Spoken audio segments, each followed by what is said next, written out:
Just a heads up for any of you that feel like you may have missed something in this broadcast you want to go back and watch, or there's something you can't make out or doesn't look clear, please come. You can see the broadcast streaming or download it in its entirety at fantasysportpros.com.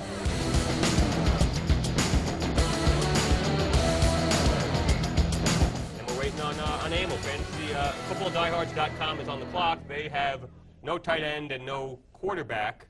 There's two other teams that have two picks before he goes again. So there's a very good chance that he decides to take one of his quarterbacks off the board here. Well, what I'm going to start doing now, we have a long time before we pick. We have three runners. I'm going to start looking at our handcuffs. These are guys that if our runners go down, will step in and be the starting running back for their team. So I've written on my paper Jacobs, who takes over for Tiki Barber if Tiki Barber goes down. I've written White, who takes over for Chris Brown if Chris Brown goes down. And I've written Greg Jones, who takes over for Fred Taylor if Fred Taylor goes down. Now, we may not get all of these guys, but we want them, because if our guy goes down and we have a good team, we're not going to get the backup on the waiver wire, or someone else is going to already have them on their team. So automatically someone's going to get a starting runner. We don't want that to happen. We want our starting runner, and we want, if our starting runner goes down, to have the starting runner. So I wrote them down on my paper. I'll look at where I think they're going to be drafted, and then we're going to try to jump in there and get them at some point. No, I don't disagree with you. We've got to back up. It's one thing that we absolutely do, certainly with running backs, is we always back up our key players. And in this case, Tiki Barber, because he's our first rounder, is a key player, and the other two guys are key players in that they're fairly injury prone. But as expected, we had football diehards chime in with Mark Bulger, quarterback of the Rams. Good pick. It was basically Burleson or Bulger to us, and again, we decided we're going to wait in a quarterback. By waiting, we're going to still, no matter what happens, unless these guys all take their backups, which they won't, we're going to end up with a quarterback, any one of Bledsoe, Plummer, Delhomme, Vick, Warner, Culpepper. Not the end of the world. It's not the end of the world. And Bulger may outperform him. He also may not. And like I said before, I mean, the reason the quarterbacks are going is because you look at your list, you look at your wide receivers and your runners, and you're like, okay, he could be okay, but I know this quarterback's going to be good. So instead of taking a shot at a running back and a wide receiver, you go with a sure thing at quarterback. So that's why they start to go off in the 6th or the 7th. And again, it's not the end of the wow. Yeah, I was going to say, if you want to see Ian get a little upset, we just had two quick picks, and one of them was his super sleeper wide receiver. That being said, let's start from the top. We have KFFL first took Rod Smith, wide receiver for the Broncos. They now have his number 2 wide receiver, which he needed. So decent pick, good value. Rod Smith catches a lot of balls, usually plays every game. He's going to get a handful, 6 or 7 TDs, not a whole lot more than that.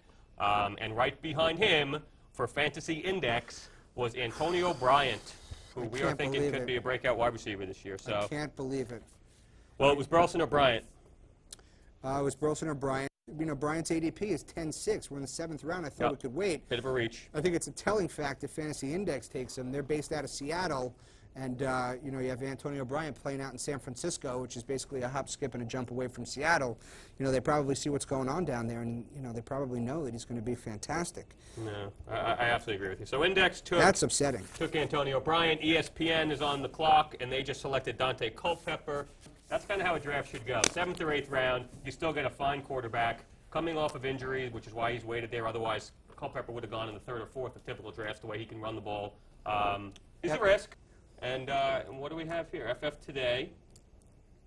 Dante Stallworth. Dante Stallworth, wide receiver. New Orleans Saints. Wide receiver, New Orleans Saints. He's in the doghouse, man. Yeah. He's in the doghouse. I know you love him.